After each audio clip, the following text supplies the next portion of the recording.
इस बीच अजय दिनेशपुर से संवाददाता जुड़ गए हैं।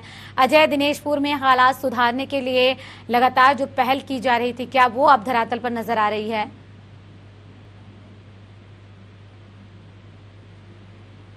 और से स्वास्थ्य विभाग की ओर से तो वर्तमान समय में दिनेशपुर क्षेत्र की बात करें तो कहीं ना कहीं जो है दिन प्रतिदिन कोविड के मामले बढ़ते जा रहे हैं। इसी बीच में कई लोगों की मौत भी हो गई है यहाँ पर। तो मैं आपको बताना चाहूंगा कि यहाँ के जो अस्पताल है, प्राथमिक स्वास्थ्य केंद्र है, वहां पर कोई ऑक्सीजन की यहाँ पे व्यवस्था नहीं है। लगभग 36 गाँव से जोड़ता है ये दिनेशपुर। तो कहीं ना कहीं जो स्वास्थ्य विभाग की लापरवाही है, जो एक तरफ स्वास्थ्य विभाग बड़े बड़े दावे करती है, स्वास्थ्य महकमा, तो कहीं ना कहीं उनके दावे धरातल पे यहाँ फेल होते हुए नजर आ रहे हैं। जी, लेकिन अजय, बड़ा सवाल इस बात का है कि अगर ऑक्सीजन की कमी इसी तरीके से रहेगी तो मौत की संख्या भी इसी तरह से बढ़ती जाएगी। कैसे कंट्रोल किया जाएगा फिर इस आंकड़े को? जी बिल्कुल, जिस तरीके से लगातार मामले जो है दिन प्रतिदिन बढ़ते जा रहे हैं, कहीं ना कहीं जो यहाँ के प्राथमिक स्वास्थ्य केंद्र है, यहाँ पर ऑक्सीजन की कोई व्यवस्था नहीं है। कई बार आलाधिकारियों को अवगत भी कराया गया। कहीं ना कहीं यहाँ से लगभग 15 किलोमीटर दूर रुद्रपुर जिला चिकित्सालय रेफर करना पड़ता है, तब तक मरीज की जान यहाँ पर चली जाती है। कई बार अवगत भी कराया जाता है, लेकिन जिसके बाद भी परिणाम यहाँ पे सामने नहीं आता है। उधर क्षेत्र की बात करें तो कहीं ना कहीं इस हॉस्पिटल में एक एम्बुलेंस की व्यवस्था तक नहीं है।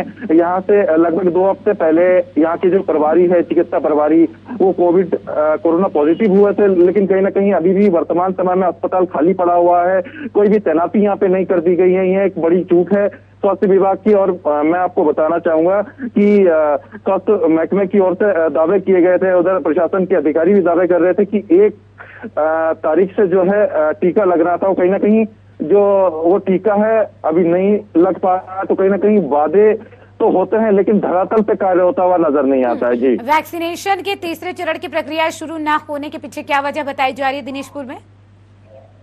देखिए, जिस तरीके से लगातार एक तो यहाँ पे जब बातचीत की गई तो उनका साफ तौर पे कहना है कि अभी पूरा जो जिला है, उधम सिंह नगर जिला, पूरे जिले में कहीं भी वैक्सीन अभी उपलब्ध नहीं आई है, जिसके कारण जो है अभी वैक्सीनेशन की प्रक्रिया शुरू नहीं हो पाई है। जी, लेकिन राज्य सरकार की तरफ से कहा जा रहा है कि वैक्सीनेशन की कमी नहीं है और आने वाले दिनों में भी केंद्र सरकार भारी संख्या में जो है वैक्सीन प्रोवाइड कराएगी। देखिए, जिस तरीके से सरकार दावे कर रही है वैक्सीन को लेकर के, कहीं ना कहीं जो है वो वादे तक ही सीमित है, लेकिन धरातल पर ऐसा कोई कार्य होता हुआ नजर नहीं आता। जी, लेकिन अजय, अगर दिनेशपुर के हालात इसी तरीके से रहेंगे, 36 गांव के लोग वहां पर जाते हैं अस्पताल में, जब उन्हें इलाज ही नहीं मिलेगा, स्थिति बहुत ज्यादा खतरनाक हो सकती है। जी बिल्कुल, जिस तरीके से मौजूदा हालात यहाँ पे बनी हुई हैं, यहाँ से 2 दिन पहले की बात करें तो एक मरीज आया हुआ था, कहीं ना कहीं उसे सांस लेने की काफी दिक्कतें हो रही थी, तो उसे यहाँ एडमिट नहीं किया गया, उसे यहाँ से दूर भेजा गया जिला चिकित्सालय। तो कहीं ना कहीं रास्ते में जाते हुए उसकी जान चली गई। तो यहाँ बहुत बड़ी चूक है, लापरवाही है, जिसके चलते आए दिन ऐसे मौत का तांडव लोगों के बीच में ऐसे मंडरा रहा है। जी, लेकिन अजय, यहाँ पर जैसा कि आप बता रहे हैं, सुविधाओं की एक तरीके से कह सकते हैं कि भरमार है, साथ ही साथ स्वास्थ्य विभाग की भी बड़ी लापरवाही है कि समय पर क्यों नहीं इसकी मांग उठाई गई। और सबसे बड़ी बात यह कि 36 गांव को जोड़ने वाले जब एकमात्र अस्पताल में सुविधाएं नहीं होंगी, अभी कोविड का समय चल रहा है, कोविड का समय नहीं भी होता तो मान लीजिए कोई मरीज अब इलाज के लिए जाना होता और उसकी हालत गंभीर होती, कैसे उसको इलाज मिल पाता? फिर कौन जिम्मेदारी लेता अगर उस दौरान कुछ हो जाता मरीज को?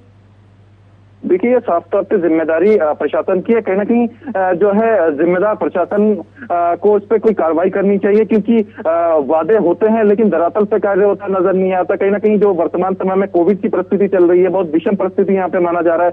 आंकड़े जो है दिन प्रतिदिन लगातार बढ़ते जा रहे हैं, लोगों की जान जा रही है। कहीं ना कहीं प्रशासन अभी भी इस ओर ध्यान नहीं दे रहा। एम्बुलेंस की व्यवस्था यहाँ पे नहीं हो पाई है। कहीं ना कहीं काफी दिनों से डॉक्टर की कमी यहाँ पे बनी हुई थी, डॉक्टर भी तैनाती नहीं की गई है यहाँ पे। और दूसरी तरफ जो दावे कर रहे हैं वो दावे यहाँ पे फेल होते हुए नजर नहीं आ रहे। तो प्रशासन की यहाँ बहुत बड़ी चूक है, लापरवाही है, जिसको देखना चाहिए। जी, उधम सिंह नगर के जिलाधिकारी से बातचीत हो पाई कोई? जी बिल्कुल, इस मामले को लेकर के जिलाधिकारी से बातचीत की गई। उन्होंने कल सीएमओ को फटकार भी लगाई है और उन्होंने कहा है कि अगर किसी भी मामले को लेकर के लापरवाही बरती जाती है तो उनपे कठोर कार्रवाई की जाएगी। जी, लेकिन कठोर कार्रवाई की जाएगी और अभी जो हालात हैं उस सच्चाई को आखिर क्यों नहीं स्वीकारा जा रहा है? क्यों जल्द से जल्द डॉक्टरों की तैनाती नहीं की जा रही? ये भी बड़ा सवाल है अजय। इस मामले को लेकर के जब हमारे संवाददाता ने वहां पे जिलाधिकारी से बातचीत की, उनका साफ तौर पे कहना है कि हम बहुत जल्द इस समस्या का निवारण कर देंगे कि वर्तमान समय में जो पूरे जिले की स्थिति है बहुत भयावह हो रखी है। कहीं ना कहीं आंकड़ा जो है प्रतिदिन बढ़ता जा रहा है और कहीं ना कहीं उधम सिंह नगर भी है, कई लोगों की मौत वर्तमान समय में यहाँ पे हो गई है। तो जिलाधिकारी से बातचीत करके उन्होंने ये कहा है कि बहुत जल्द ही इस चीज का निवारण कर देंगे हम वहाँ पे। लेकिन अजय, सवाल इस बात का है कि वहाँ एक तरीके से कह सकते हैं उस जिले का दुर्भाग्य है कि वहां पर अभी तक इलाज के लिए लोगों को इस तरीके से दर दर भटकना पड़ रहा है। दिनेशपुर के हालात सबसे ज्यादा खराब नजर आ रहा है जिस तरह से आप बता रहे हैं। जी बिल्कुल, जिस तरीके से मामला निकल करके सामने आ रहा है, कहीं ना कहीं दिनेशपुर के हालात जो है काफी गंभीर यहाँ पे बना हुआ है। लोगों को काफी दूर दराज का सामना करना पड़ रहा है। यहाँ पे ऑक्सीजन की कोई व्यवस्था नहीं है और वहीं मैं आपको बताना चाहूंगा कि एक तरफ सरकार दावे कर रही है ऑक्सीजन को लेकर के, तो कहीं ना कहीं ऑक्सीजन की कमी यहाँ पे बहुत ज्यादा है। लोगों की ज्यादा जान यहाँ पे ऑक्सीजन की वजह से जा रही है। एक तो दावे कर रही है कि यहाँ पे हम बेड उपलब्ध करवा देंगे, इतने बेड यहाँ पे खाली है, लेकिन धरातल पे जाकर जब जायजा लिया जाता है कहीं ना कहीं बेडों की कोई यहाँ पे व्यवस्था नहीं है। यहाँ तक कि प्राइवेट जो अस्पताल है उनका भी रुख कर लिया जाता है मरीजों द्वारा, लेकिन वहां पर भी कोई व्यवस्था इनके द्वारा नहीं दी जाती है। जी, जैसा कि आपने कहा कि वैक्सीनेशन की अगर बात की तो वो तीसरे चरण के तहत तो शुरू ही नहीं हो पाई है, तो ये वहां की जनता के लिए और बड़ी चिंता की बात है कि अगर वैक्सीनेशन, जो कि इस चेन को तोड़ने के लिए सबसे बड़ा हथियार है, वही नहीं होगी तो वहां के लोग कैसे इस संक्रमण से दूर रह पाएंगे? क्योंकि सावधानी और जिम्मेदारी के साथ साथ वैक्सीनेशन भी बहुत ज्यादा जरूरी है।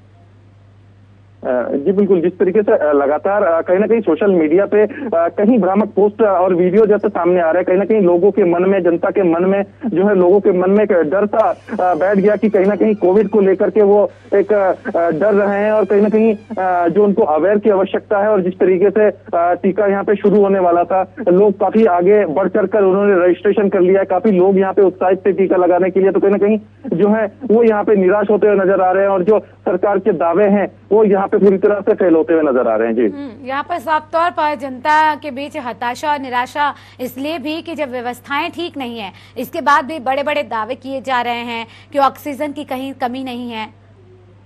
तमाम मंत्रियों को जिम्मेदारी दी गई है, तो क्या मंत्री अभी तक जायजा लेने के लिए नहीं पहुंच रहे अपने अपने जिलों में, ये समझा जाए? जी बिल्कुल, जिस तरीके से लगातार जो है अधिकारी या मंत्री हो दावे कर रहे हैं, लेकिन धरातल पे कोई आता हुआ नजर नहीं आ रहा। कहीं ना कहीं जो है इन लोगों को एक बार वैकल्पिक तौर से जो व्यवस्थाओं का जायजा लेना चाहिए। सिर्फ सुगम क्षेत्रों में ही नहीं, दुर्गम क्षेत्रों में जाकर के भी जायजा लेना चाहिए कि वहाँ की स्थिति कैसी बनी हुई है, वहाँ के लोग कैसे जीवन यापन कर रहे हैं, कहीं ना कहीं वहाँ कौन सी सुविधाओं से लोग वंचित है। इस तरह जो लोग जायजा लेना चाहिए और जायजा लेकर के यहाँ की स्थिति को सुधारना चाहिए। जी बिल्कुल, और दुर्गम क्षेत्रों में खास तौर पर, क्योंकि जब वहां पर परेशानी अगर ज्यादा बढ़ जाएगी तो फिर इलाज कैसे मिल पाएगा जब सुगम क्षेत्रों में नहीं मिल पा रहा है? तो जी बिल्कुल, जिस तरीके से लगातार अवगत भी करवाया जा रहा है अधिकारियों को कि बार बार सोशल मीडिया के माध्यम से या फोन के माध्यम से, लेकिन ऐसे में भी व्यवस्थाएं जो है, जो स्वास्थ्य सुविधाएं, वो चरमराती हुई नजर आ रही है। क्या समझा जाए कि व्यवस्थाएं पहले से ही नहीं थी, इस वजह से स्वास्थ्य व्यवस्था और ज्यादा चरमरा गई है, या फिर मरीजों की जिस तरह से तादाद बढ़ रही है उसकी वजह से चरमरा गई है? देखिए, पहले से बात करें तो व्यवस्था जो पहले से यहाँ नहीं थी, वही मैं आपको बताना चाहूंगा कि जिस तरीके से कागजी कार्रवाई में काम यहाँ पे पूरा कर दिया जाता है, लेकिन धरातल पे ऐसा कोई कार्य होता हुआ नजर नहीं आता। वहां से घोषणा हो जाती है कि ऑक्सीजन की व्यवस्था हो गई है, एम्बुलेंस की व्यवस्था हो गई है, बेडों की व्यवस्था हो गई है, लेकिन धरातल पर जाकर जब जायजा लिया जाता है तो यहाँ पे कोई व्यवस्था होती हुई नजर नहीं आती है। जी, ऐसे में वो तमाम दावे भी, उनकी पोल खुल रही है कि आप बड़े बड़े दावे करते हैं कि ऑक्सीजन है, बेड है, लेकिन जो तस्वीरें निकलकर सामने आती हैं, खास करके अगर हम दिनेशपुर की बात करें अजय, तो वो बिल्कुल भी ठीक नहीं है। चलिए, बहुत शुक्रिया तमाम जानकारी के लिए, लेकिन इन सब के बीच सवाल इस बात का बरकरार है कि आखिर मामलों में कमी कैसे आएगी। इसी के साथ इस बुलेटिन में सिर्फ इतना ही। बने रहिए टीवी 100 के साथ। नमस्कार।